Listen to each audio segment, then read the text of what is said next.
Now that you know the history, you must be wondering, how does all this make the industry evil? Well, imagine a massive resort packed to the brim with 5,000 to 6,000 people sailing in the middle of the ocean. Now, where do you think all the waste goes? Yep, you guessed it, right into the water. And what's even worse is that it's actually legal to dump all that sewage in the sea. All they have to do is make sure the ship is just 12 miles away from the coast, and they're good to go. And know that the short, harmless trip on the cruise, it makes as much waste as 18 days on land. Just think about it in the context of all the environmental protection campaigns we hear about. Does the government actually care about water pollution half as much as they claim? But wait, that's just scratching the surface of the shady things that happen in this industry. There's a whole lot more to uncover when it comes to the illegal stuff they get up to. The biggest cruise ship company in the world, Carnival Cruise, dumped lots of oily waste into the sea, affecting marine life drastically, for which they were fined heavily, $40 million, the largest fine in history of its kind. That too was only 2 years after it was found guilty of environmental crimes and was fined $20 million.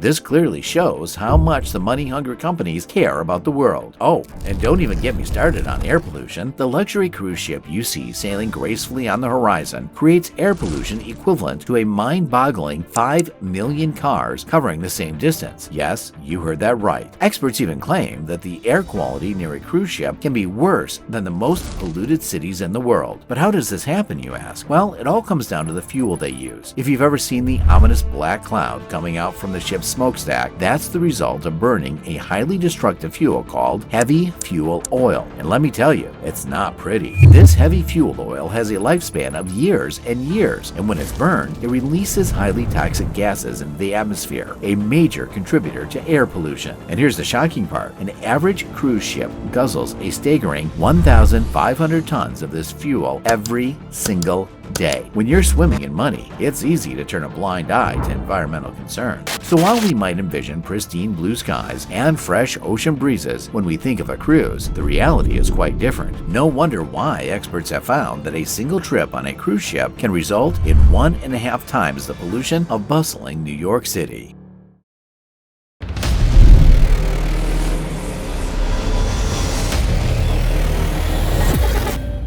Let's talk about the insane profits these companies rake in. They have a sneaky little secret that's not quite secret anymore. To keep their taxes ridiculously low, I'm talking as low as 0.8%. Yes, you heard that right. How do they do it, you ask? Well, they have mastered the art of finding every last loophole. Even though these cruise companies operate in the United States for about 90% of the time, they cleverly fly flags from other countries like the Bahamas or Panama by setting up their cruise headquarters there. They not only evade U.S. taxes, but also get away with paying minimum wages to their workers. In fact, a report revealed that the average cruise worker makes less than $2 an hour, which is beyond inhumane. And it doesn't stop there. Many of these workers are forced to toil for 11 hours a day, 7 days a week, a relentless and exhausting grind. These flags of convenience allow cruise companies to engage in highly unethical practices while remaining within the bounds of the law.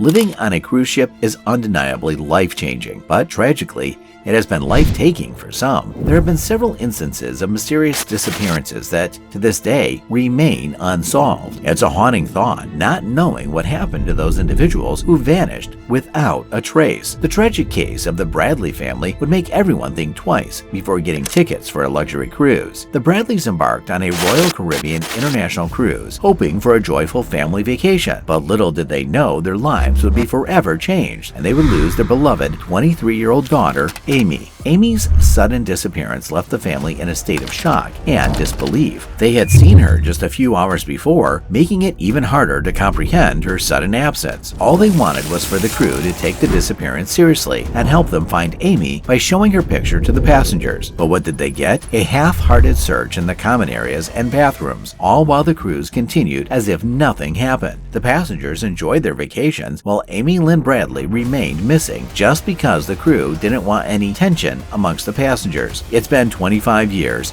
and her family still thinks that if the cruise ship had treated the situation with more urgency, they might have found her. As shocking as Amy's incident was, unfortunately, it's not the only one. You won't believe how many people have been victims of crimes or mysteriously disappeared on cruise ships. It's like a whole epidemic. Seriously, take Rebecca Corium, for example. She was just 24 years old, out there exploring the world on a cruise ship. But guess what? She's lost at sea, 5,000 miles away from home. And it doesn't stop there. There have been all sorts of messed up incidents on cruise ships. Since 1995, when cruise ships started becoming a thing, a mind-boggling 170 people have straight up disappeared. That's just proof that even big cruise companies who we trust our lives with can't promise us better security and safety measures. And most of all, we're only another stack of cash for them, nothing more.